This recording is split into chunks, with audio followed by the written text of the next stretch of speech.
Madam Chair, members, I know our time is late, so we'll be very brief.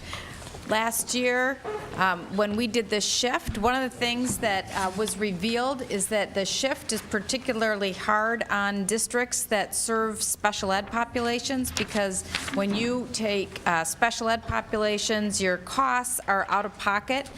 It's a different way of paying your providers than the traditional school districts. And so Senator Saltzman carried a bill to address a school that was 100% a special ed servicing school, and we were able to exempt that school from the shift. It was then brought to my attention that Lionsgate is a charter school that serves the autism population, and that they are close to 100%, so they were almost in the exact same situation, but they had a couple exceptions to that. And so, but again, this shift in itself could be enough to close down the school. And so this is a school that I visited. It's in Senator Rest's district, and I'm very impressed with the results they're having, dealing with a very difficult and challenging population, which is completely based on serving students with autism. So with that, if you just say a few words with regard to your situation. Well, thank you very much for inviting us here. My name is Stephen Waisbrand. I am the board chair and one of the founders of Lionsgate Academy. I brought along David Reinke. He is our business manager of the school. I thought I'd just give you a few brief words. I know the hour is getting late, about the history and the mission of the school. And if you have specific numbers, questions, we'll turn them to Dave. My daytime job is a general surgeon and as a physiologist. I'm also a parent of a child living with autism. Lionsgate was started as a grassroots school by a number of us parents who thought there might be another option for older children living with autism. Our mission is to have these children, upon graduation, either getting a job, going to school, living independently, and having meaningful relationships. We are in our third year of existence. We started with 65 students.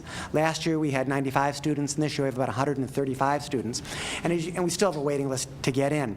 As you can imagine, with the shifting of the cost for the payback, it's particularly difficult for us because we are growing. So this year our payback is for 95 students, but we have 135.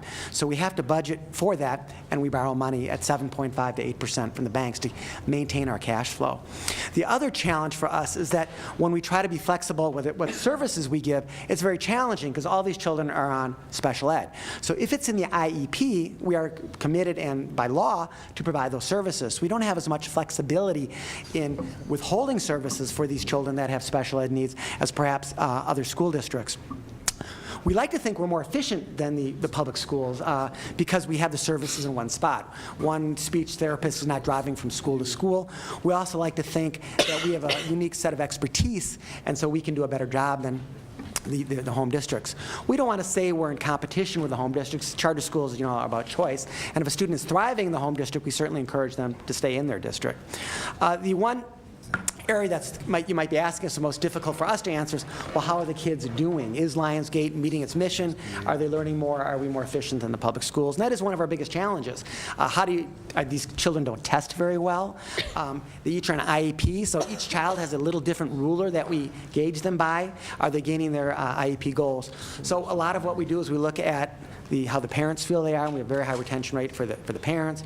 Anecdotal evidence, many of these children were homeschooled and now are going to school, having birthday parties, having friends, participating in school plays, music events, and we think are learning very well. But we do share that concern with you, I'm sure you all, on how is Lionsgate doing in our mission.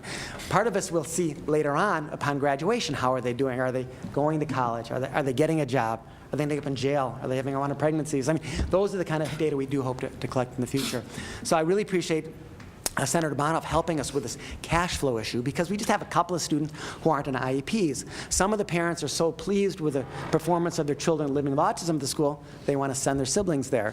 As a public charter school, we take everybody who comes in, and there's sibling preferences in the charter school law. So just by having one or two students, the law that was passed last year does not apply to Lionsgate Academy. That's been very challenging for us. So we really appreciate you taking the time to hear this amendment, and I'll be happy to take any questions. Do you have any specific numbers? We do have Dave here, who's a good number cruncher.